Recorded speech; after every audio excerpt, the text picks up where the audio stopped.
একদিন হযরত ইদ্রিস আলাইহিস সালাম তার ইবাদতখানায় আল্লাহ তাআলার জিকিরে মগ্ন ছিলেন। এমন সময় একজন ব্যক্তি তার নিকট আসলেন। তিনি তাকে মেহমান মনে করে অভ্যর্থনা জানালেন এবং নিজের কাছে বসার জন্য অনুমতি দিলেন। হযরত ইদ্রিস আলাইহিস সালাম বুঝতে পারলেন না যে এই ব্যক্তি ছিলেন মালাকুল মউত, হযরত আজরাইল আলাইহিস সালাম। তিনি এসেছিলেন ভ্রাতৃত্বের সম্পর্ক স্থাপন করার জন্য এবং দুইটি পরীক্ষা করার উদ্দেশ্যে। হযরত ইদ্রিস আলাইহিস সালামের অভ্যাস ছিল তিনি সবসময় রোজা রাখতেন। সেদিনও তিনি রোজা অবস্থায় ছিলেন। সারাদিন রোজা রেখে যখন ইফতারের সময় এলো, তখন তিনি নিজের জন্য এবং মেহমানের জন্য ইফতারের আয়োজন করলেন। হযরত ইদ্রিস আলাইহিস সালাম সেখান থেকে খাবার খেলেন, কিন্তু মেহমান কিছুই খেলেন না। যদিও ইদ্রিস আলাইহিস সালাম বারবার বললেন, ভাই আপনি এখান থেকে খাবার আহার করুন, কিন্তু মেহমান তা গ্রহণ করলেন না। কারণ তিনি মানুষ ছিলেন না, তিনি ছিলেন আল্লাহ তাআলার ফেরেশতা হযরত আজরাইল আলাইহিস সালাম। আর ফেরেশতারা মানুষের মতো খাবার গ্রহণ করেন না। হযরত ইদ্রিস আলাইহিস সালাম তখনও তাকে চিনতে পারেননি। তিনি বারবার অনুরোধ করছিলেন।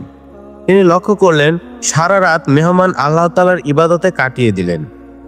পরের দিন সকালে ইদ্রিস আলাইহিস সালাম আবার বললেন, ভাই এবার কিছু খান, কিন্তু মেহমান তবুও খাবার গ্রহণ করলেন না।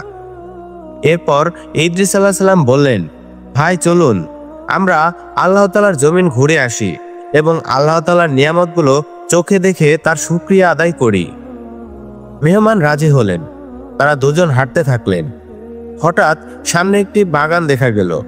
সেখানে ছিল নানা ধরনের ফল। তখন মেহমান বললেন, হে আল্লাহর নবী, চলুন এই বাগানে প্রবেশ করি এবং সেখান থেকে কিছু ফল খাই। মেহমানের কথা শুনে ইদ্রিস আলাইহিস সালাম রাগান্বিত হলেন। তিনি বললেন, আপনি তো আশ্চর্য মানুষ, মানুষের সম্পদ না জানিয়ে ভক্ষণ করা আল্লাহ তাআলা পছন্দ করেন না, এটা হারাম। মেহমান কিছু বললেন না, কারণ তিনি পরীক্ষা করছিলেন মানুষের সম্পদের প্রতি ইদ্রিস আলাইহিস সালামের কোনো লোভ আছে কিনা। এরপর তারা আবার হাঁটতে লাগলেন। হাঁটতে হাঁটতে একটি মাঠে এলেন। সেখানে ছিল অনেকগুলো ছাগল। এবার মেহমান বললেন, হে আল্লাহর নবী, চলুন এই ছাগলগুলো থেকে একটি এনে জবাই করি এবং তার গোশত ভক্ষণ করি। ইদ্রিস আলাইহিস সালাম বললেন, আপনি আজব মানুষ, হালাল খাবার আপনার ভালো লাগে না, আর মানুষের হারাম সম্পদ ভালো লাগে। মানুষের সম্পদ না জেনে ভক্ষণ করা আল্লাহ তাআলা হারাম করেছেন। মেহমান এবারও কিছু বললেন না। সারাদিন তারা আল্লাহ তাআলার নিয়ামত দেখলেন। সন্ধ্যার সময় আবার ঘরে ফিরে এলেন।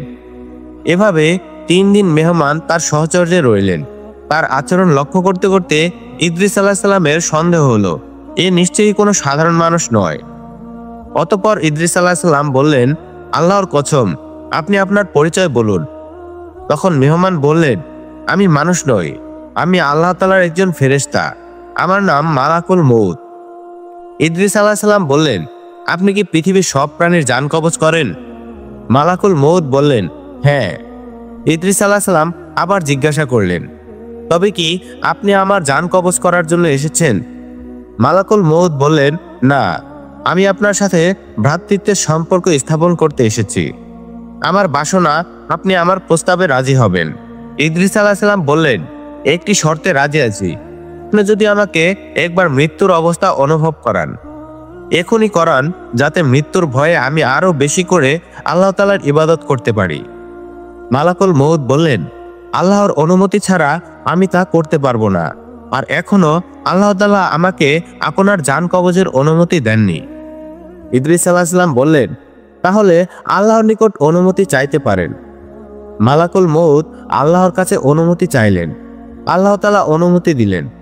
তারপর মালাকুল মউত বললেন, হে আল্লাহর নবী, আল্লাহ আমাকে অনুমতি দিয়েছেন আপনার জান কবজ করতে। ইদ্রিস আলাইহিস সালাম খুশি হয়ে বললেন, আপনি আপনার কাজ করুন। এরপর তিনি ইদ্রিস আলাইহিস সালামকে জমিনে শুইয়ে দিলেন। খুব সতর্কভাবে জান কবজ করলেন, যাতে কোনো কষ্ট না হয়। জান কবজ হওয়ার পরে আল্লাহর হুকুমে তার শরীরে রূহ ফিরিয়ে দেওয়া হলো। আবার ইদ্রিস আলাইহিস সালাম জীবিত হয়ে উঠলেন। তখন আজরাইল আলাইহিস সালাম জিজ্ঞাসা করলেন, ভাই ইদ্রিস, মৃত্যুর যন্ত্রণা আপনার কাছে কেমন অনুভূত হলো?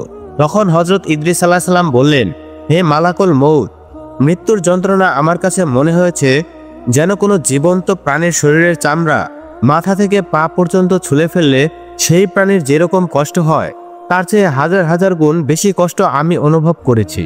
হযরত আজরাইল আলাইহিস সালাম তখন বললেন, হে আল্লাহর নবী, হে ইদ্রিস আলাইহিস সালাম, আপনি শুনে রাখুন, আমি আজ পর্যন্ত যত জান কবজ করেছি এত সহজে কারো জান কবজ করিনি। আপনাকে এত সহজে জান কবজ করার পরেও যেহেতু আপনার কষ্ট হয়েছে, এজন্য আমি আপনার কাছে ক্ষমা প্রার্থী। মেহেরবানি করে আমাকে ক্ষমার দৃষ্টিতে দেখবেন। হযরত ইদ্রিস আলাইহিস সালাম বললেন, হে মালাকুল মউত, আপনি যেহেতু আমাকে ইচ্ছা করে কষ্ট দেননি, তাই আপনাকে আমার কাছে ক্ষমা চাইতে হবে না। যাই হোক, যখন ইদ্রিস আলাইহিস সালামের জান কবজ করা হলো এবং আবার রূহ ফিরিয়ে দেওয়া হলো, তখন ইদ্রিস আলাইহিস সালাম বললেন, ভাই, আমার উদ্দেশ্য ছিল মৃত্যুর স্বাদ অনুভব করা, যাতে আল্লাহর ইবাদতে আরো মগ্ন হতে পারি। এখন যেহেতু আমি মৃত্যুর স্বাদ অনুভব করতে পেরেছি, আপনার কাছে আমার আরেকটি অনুরোধ আছে।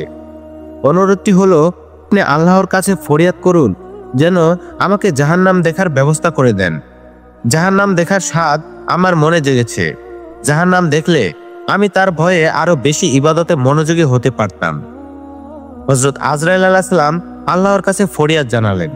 তখন আল্লাহ তাআলা তাকে অনুমতি দিলেন হযরত ইদ্রিস আলাইহিস সালামকে জান্নাত দেখানোর জন্য। তখন হযরত আজরাইল আলাইহিস সালাম বললেন, হে আল্লাহর নবী, আল্লাহ তাআলা আমাকে অনুমতি দিয়েছেন আপনাকে জাহান্নাম দেখানোর, আপনি আমার সাথে চলুন। এরপর তিনি ইদ্রিস আলাইহিস সালামকে নিয়ে রওনা দিলেন। চলতে চলতে তারা জাহান্নামের কাছে পৌঁছালেন। জাহান্নামের ভয়াবহ দৃশ্য দেখে ইদ্রিস আলাইহিস সালাম একটি চিৎকার দিয়ে মাটিতে ভয়ে অজ্ঞান হয়ে পড়লেন। জাহান্নামের বিভীষিকাময় শাস্তি দেখে তিনি দু চোখে পানি ফেললেন এবং কান্না করতে লাগলেন। সবকিছু দেখার পর ইদ্রিস আলাইহিস সালাম বললেন, ভাই, আপনি আমাকে মৃত্যুর যন্ত্রণার স্বাদ দিয়েছেন, জাহান্নাম দেখিয়েছেন। এই দুইটি জিনিস আমার হৃদয়ে আল্লাহ তাআলার ইবাদত করার প্রবল ইচ্ছা সৃষ্টি করেছে। আমি যতদিন বেঁচে থাকি ইবাদতেই সময় কাটাবো, আর আমার উম্মতদেরও বলবো, আমি স্বচক্ষে জাহান্নাম দেখেছি এবং মৃত্যুর যন্ত্রণা অনুভব করেছি। মৃত্যুর কষ্ট অত্যন্ত কঠিন, আর জাহান্নাম খুবই ভয়ানক একটি স্থান। সেখানে শাস্তি সহ্য করার মতো কারোর ক্ষমতা নেই। এরপর ইদ্রিস আলাইহিস সালাম মনে মনে একটি ফোন দিয়ে আঁকলেন, কিন্তু আজরাইল আলাইহিস সালাম তা বুঝতে পারলেন না। তিনি আজরাইল আলাইহিস সালামের হাত ধরে বললেন, ভাই, আমার আরেকটি অনুরোধ আছে। ভ্রাতৃত্বের বন্ধনের কারণে হলেও অনুরোধটি ফেলবেন না।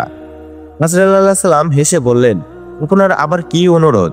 ইদ্রিস আলাইহিস সালাম বললেন, আপনি মেহেরবানি করে আল্লাহর কাছে আরেকবার ফরিয়াদ করুন যেন আমাকে জান্নাত স্বচক্ষে দেখার অনুমতি দেন। বারবার অনুরোধ করার পরে আজরাইল আলাইহিস সালাম আল্লাহর কাছে ফরিয়াদ জানালেন, হে আল্লাহ, আপনার নবী জান্নাত দেখতে চান। অতঃপর আল্লাহ তাআলা ইদ্রিস আলাইহিস সালামকে জান্নাত দেখানোর অনুমতি দিলেন। ইদ্রিস আলাইহিস সালাম শুকরিয়া আদায় করলেন এবং সেজদা করলেন। তারপর আজরাইল আলাইহিস সালাম তাকে নিয়ে জান্নাতের পথে রওনা দিলেন। দুজনে চলতে চলতে জান্নাতের কাছে উপস্থিত হলেন। জান্নাতের দিকে যেতে যেতে ইদ্রিস আলাইহিস সালাম মনে মনে আরেকটি ফন্দি করলেন, কিন্তু আজরাইল আলাইহিস সালাম তা কিছুই বুঝতে পারলেন না। ফন্দিটি ছিল, যদি আমি কোনোভাবে জান্নাতে প্রবেশ করতে পারি তাহলে আর বের হব না, কারণ আল্লাহ তাআলার ওয়াদা, যে একবার জান্নাতে প্রবেশ করবে সে আর দুনিয়ায় ফিরে আসবে না। ইদ্রিস আলাইহিস সালাম মনে করলেন, যেহেতু আমার মৃত্যুর ধাপ পূর্ণ হয়েছে, এখন যদি জান্নাতে ঢুকতে পারি তাহলে চিরদিন জান্নাতেই থাকব।